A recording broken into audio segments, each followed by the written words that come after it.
In early to mid 2017, for my 1 year anniversary with my then girlfriend, she got me a PS4, and all I got her was a shitty engagement ring. I really need to step up my gift giving game. Nowadays, we ended up not working out because I liked cuddling, listening to music, talking about our future, and she liked the penises of other men. But what that anniversary gift of hers did lead to was me finding what was and eventually fell out of being one of my favorite video games of all time, Overwatch. Now, when I originally started playing Overwatch, I fell so deeply in love with it that I eventually became an Overwatch coach. And I did a lot of personal things. I helped a lot of people get out of the ranks that they were stuck in. I was very heavily invested in it. I watched every match of Owl for a couple years, and just genuinely, I really fell in love with the game until eventually I got really sick and tired of it. I walked away from it for various reasons, mostly the community. I don't want to go too deep into that. What I do want to go into is how the handlement of Overwatch 2 was when it first launched. I hate the way Overwatch 2 was handled. Now, when the original announcement for Overwatch 2 came, it was somewhere circa 2019, I believe. And over the course of the next two and a half-ish years, we basically saw all content in Overwatch 1 slowed to a fucking halt.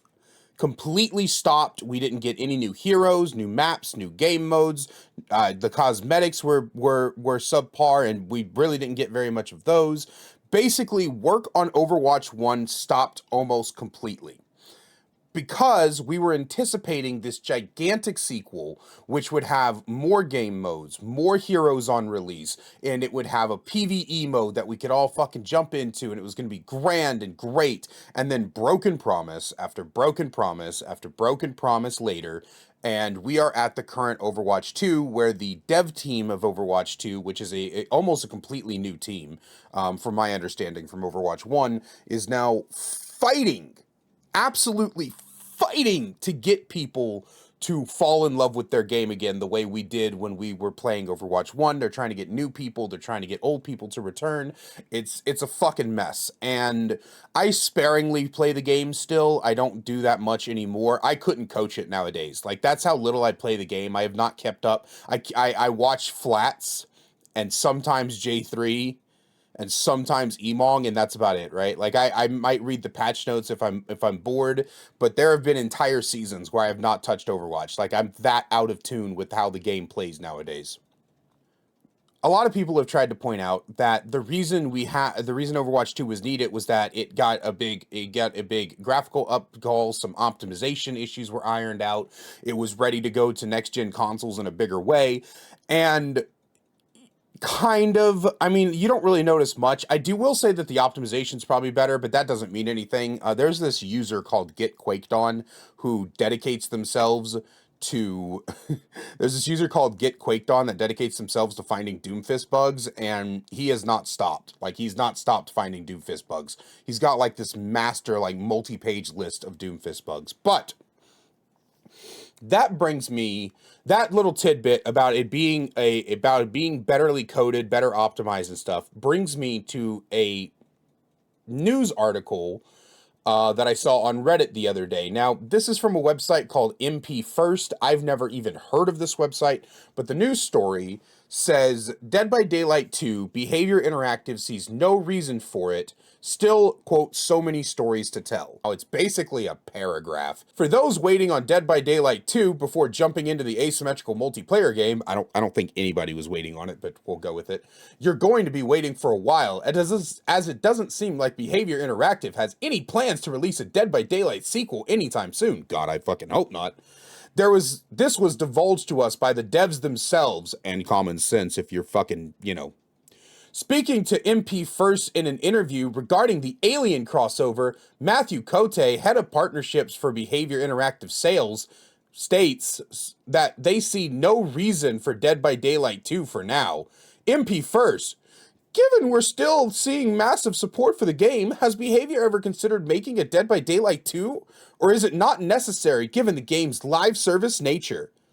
Kote, we want to focus on our core game and continue to expand. Dead by Daylight is not going anywhere. There's still so many stories to tell, and there's no reason for us to start a new one. Stay tuned for our full interview hitting the site soon. I don't really care. I might read the interview. I doubt I'm going to do a video on it, but I just wanted to kind of brush on this topic and talk to you guys a little bit more about this concept of releasing a sequel for the sake of releasing a sequel when it comes to a live service game. Live service games do not need sequels. What they need is massive patches. And there's a couple of things here. So what would a sequel actually entail? Well, if the game is different, if it's called Dead by Daylight 2, then a lot of the licenses we have would have to be renegotiated. And given what happened with Stranger Things, I don't think Behavior is going to risk that kind of thing. And I don't want them to. I don't think anybody does. So that's just out the window right then and there. But we can talk about more and deeper. The point of having a second one would be if there was something introduced that was so massive that the original game's coding couldn't handle it. And we all know as Dead by Daylight players that the code of Dead by Daylight is not in the best spot. It's very unstable, and it has this really weird habit of if you introduce something completely unrelated, it will eventually, in some sort of way, affect another thing. So when the Alien chapter got released, there became this really weird bug with Pinhead, where when you would activate his possessed chain, for just a slight moment, very noticeable moment, but for just a moment, the camera would snap to a random direction. And if you're like me and you tend to spam the fire button so that you can catch survivors off guard, that would actually cause you to miss chains. And the last I saw, the bug's still in the game, but I haven't played Pinhead in a couple days, so I couldn't tell you. It would cause you to miss chains. And I can't think of a single thing that came in this update that could cause that. But that's what happens because that's how the code works. The code is an entangled mess. It was made by a very small team in 2016 with the intent of only having Trapper as the killer and only ever having 4 survivors. They did not expect the monstrosity that we currently play today. They did not ever expect to have 33 killers and like 30 something, almost 40 survivors, I think. They didn't expect to have all that. And so now that we're at this point where we've got so many characters, we've got so many maps, we've got so many things and intricate details, so many perks, so many add-ons, there's a lot of argument to be made that Behavior should be working on trying to get us what I would say is a better coded game. Now, some people have been like, oh, what we need is another graphical update. And no, we really fucking don't. I was going to dedicate an entire video to this, but I'll just say it here. As somebody who started playing during the new graphics, watching older videos and watching how old the game used to look, I wish it never left. Looking at the way the game used to look, it used to be so eerie and moody and like it looked like a true horror game, whereas nowadays it's just kind of like, it still looks like a horror game, but it looks almost generic. It doesn't seem to have an identity of its own. Like, you can tell what it is, right? You can look and be like, oh, that's Dead by Daylight. And you can tell that it's Dead by Daylight from a distance, but it still doesn't feel as it feels when I see these old videos. Like, when I look at these and I kind of like put my mind in the perspective of the people playing, it's like, wow, this game used to have so much character, and now it fucking doesn't. So I don't want another graphical update. I want them to revert the graphics backwards and then make a better optimized game. This is actually part of the problem I have with Apex Legends, and a lot of problem people have with Apex Legends, that Apex Legends has really bad optimization, but they have made tweaks to the optimization without having to release a sequel. So you don't really need a sequel to fix your game. What you need to do, and what I have been asking that Behavior does, is that you need to take a chapter or release or 2 off and focus on reworking perks, reworking killers, and most importantly, reworking the optimization and the code and everything so that we could have a more so that we could have a more balanced game, basically, so that we can have a game that functions as it should and there's less frustrating moments for people.